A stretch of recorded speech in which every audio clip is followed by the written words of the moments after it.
It's a great pleasure to be here on this occasion. Well, we're going to have a good time, no matter what comes, right? Now, as far as space and time and the future is concerned, I think most of you know that I believe that the space you occupy determines the time that you live in. If you go back to the Middle East, you're going back 4,000 years, you're going back to your midbrain, and the reality that you have to deal with there is determined by the fact that you are there. If you're having a discussion in Belfast, Ireland today, the fact that we were there would mean that the key issue would be shaking down Catholics and Protestants.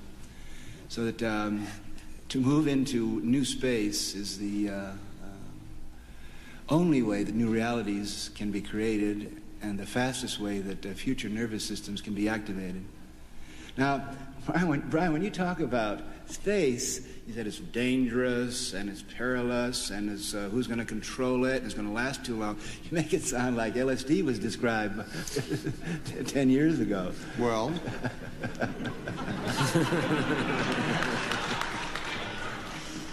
William, do you want to say something?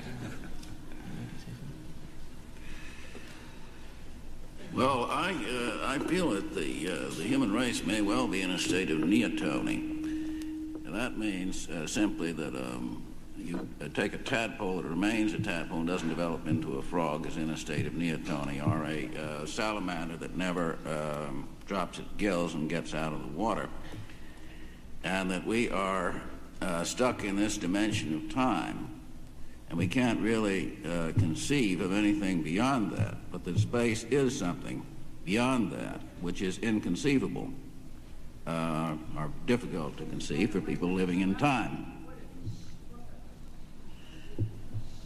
And the point is that time is a resource, and time is running out. That's why we have to go into space, just as the fish had to leave the water when the pond started to dry up.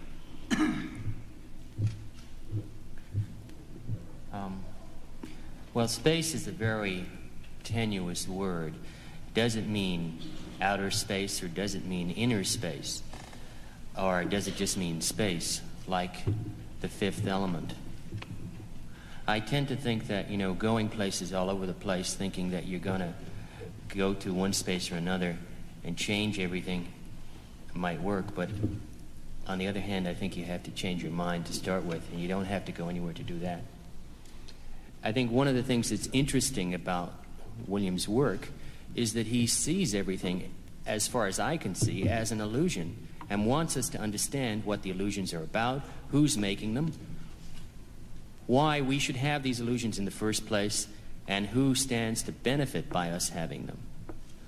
So that when you think about space, for me, when I think about space, I think about the space in those relationships. I don't think about outer space. I'm in outer space. This is outer space. It is the illusion of outer space anyway. So, if anybody wants to consider that. Well, we're 2/3 of the way from galactic center. And, of course, from the viewpoint of any other star system, we definitely are in outer space. All the people looking out at the stars tonight from other worlds, when they see ours out there, they say, gee, I wonder that little speck out there, I wonder if there are intelligent beings on it. Blue. We look pretty blue to all of them. I imagine we do. But... what did you say, Brion? We look blue to everybody in outer space. I said we're in outer space from the point of view of anywhere else in the universe. Do you have any? I'd like to say something. We've just had an opportunity to catch William Burroughs red-handed doing what he's been doing for the last few decades, moving way ahead of us and kind of quietly sitting in the future and in a very low-key, sotto voce way he mentions neoteny. Well, he's there, and I'm just suddenly discovering in the last few weeks that neoteny, or pedomorphosis, is the... Now, wait a minute. is the hottest issue in evolution. Is the number one tactic that the DNA code has always used. The egg wisdom has always used this tactic. If you want to evolve a species, what you do is you keep it from becoming adult. And Bill and I have read many of the same books, and we could give you probably hours of illustrations of how the dinosaurs, for example, developed an adult species which was over-specialized and controlled territory. What I think is that time has to do with form.